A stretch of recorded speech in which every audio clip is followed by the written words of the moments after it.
You are listening to the Novel Writing Podcast, episode 143. I'm your host, Colleen Mitchell. Grab a cup, cozy up, and let's get to writing. Today's episode is the fifth and actually last in our series about the possible results you might get by taking the Writing Persona quiz, which is linked in the description. This is for you if you are an inspired introvert. Don't forget that if you get Inspired Introvert, Haley's description and video for you are the perfect place to start.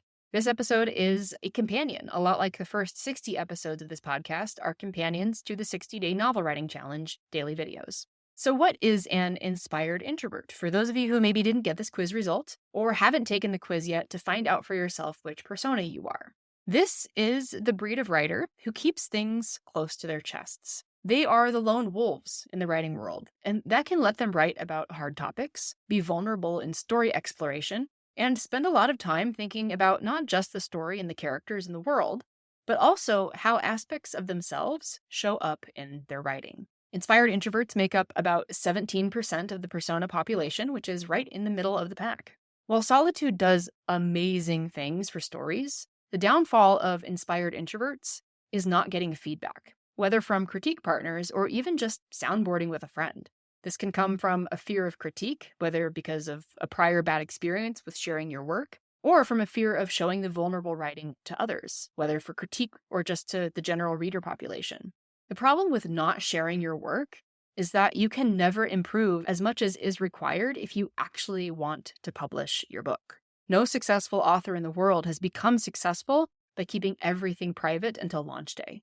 I dare you to name a single recognizable author who published a final draft that did not go through critique partners, alphas, beta readers, developmental edits, copy edits, and proofreading.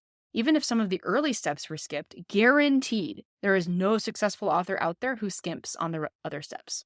Inspired introverts have the hardest time with the sharing part of the writing process because it opens them up to rejection. However, learning how to receive critique and constructive feedback is a skill that we are not born with. We build up this skill in our small group coaching and critique program because it's a necessary part of the process if you want to publish.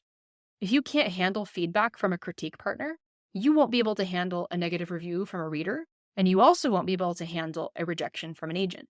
Well, this is good advice for all writers, not just inspired introverts. The inspired introverts can benefit the most from stepping outside of the bubble, protecting them from feedback. I promise you will grow as a writer even if the first few times you get feedback are painful. As former IBM CEO Ginny Rometty has said, growth and comfort do not coexist. And if you want to grow and improve as a writer, you will need to get uncomfortable.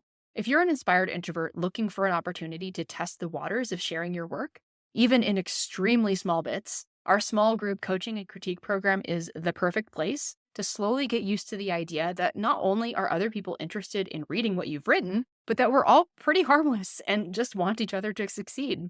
Now, this episode wraps up all of the writing personas, but we are not done yet with quiz results. Coming in a few weeks, we will start a new series on the different types of writer's block from our writer's block quiz, which you can find at the end of the writing persona quiz. So if you haven't taken either quiz, check out the link in the description to uncover your results. That's it for today's episode. If this has been helpful for you, we would really appreciate it if you left a rating or review on your platform of choice. While it does nothing for us, it does help other writers find this podcast. Thanks for joining me, and remember, the first draft is supposed to be garbage. Thanks for listening to the Novel Writing Podcast. If you're ready to stop struggling and start finishing your novel, check out the 60-day novel writing challenge. It's a step-by-step program designed for solo writers to complete their first draft with clarity and focus. Visit the link in the description to learn more.